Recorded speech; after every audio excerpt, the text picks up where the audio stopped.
Okay, Rudolph.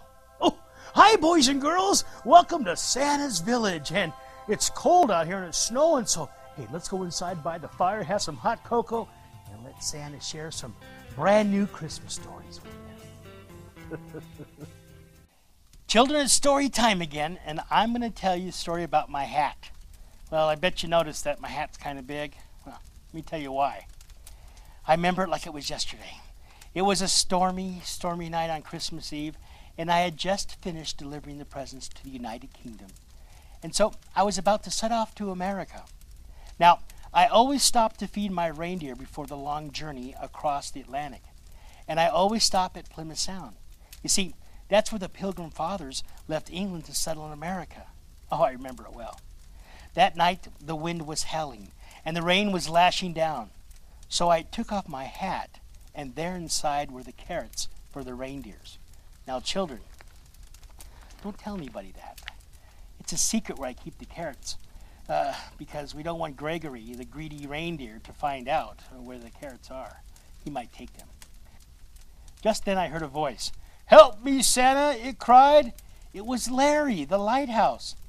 "Santa, the light has gone out in my lighthouse, and the sailors are in so much danger. If they cannot see, they'll be able to hit the rocks, and it's very dangerous. What are we going to do?"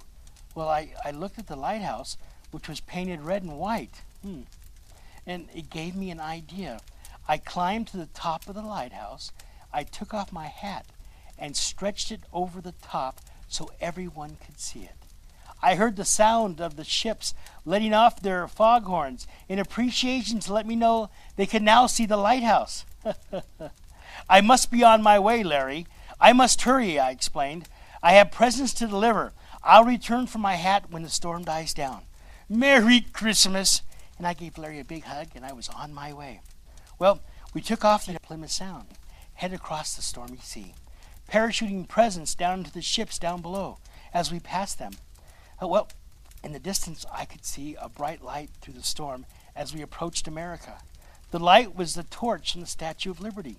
I always fly into the U.S. this way and deliver the presents to Lady Liberty. It guides me. She turned around and waved, "Merry Christmas, Santa. Welcome to America," as she stood alone, braving the storm and protecting the sailors. "Hey, where's your hat?" she asked. "Well, I left it in England to help the sailors see the lighthouse. But when I'm finished delivering the presents, I'm going to return and get my hat." "I'll be back for it then," I replied. I delivered the rest of the presents around the world. And then I rang Mrs. Claus to tell her I'd be back a little late because I had to get my hat. On the way back, I passed the Statue of Liberty, who was drying off from the storm. But I could see that she was happy and wearing her new present, a diamond ring. My hat, there we go.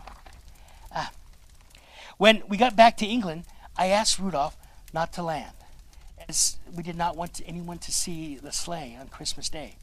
We circled Plymouth and came down next to the lighthouse so the children couldn't see me. They were riding the bikes I delivered, so they were busy anyway. It made me so proud. We stopped at the side of the lighthouse, and I stretched across and grabbed Santa's hat. But I fell out of the sleigh. Luckily, Santa's hat is a magic hat, and it acted as a parachute and helped me to land safely on the ground.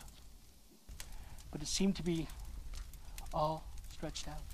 I got back into the sleigh and put my hat on, but it had been stretched, and it was now too big. It kept falling on my eyes. This happened all the way back to the North Pole, and the reindeer just couldn't stop laughing. When we arrived back at Santa's Village, it was just in time to listen to the Queen of England addressing the nation. I once met Her Majesty, but that's another story. See, children, a Santa hat is very important. I think everyone should wear a Santa hat at Christmas. Why, I must get Mrs. Claus to alter my hat for next year. Merry Christmas, everybody.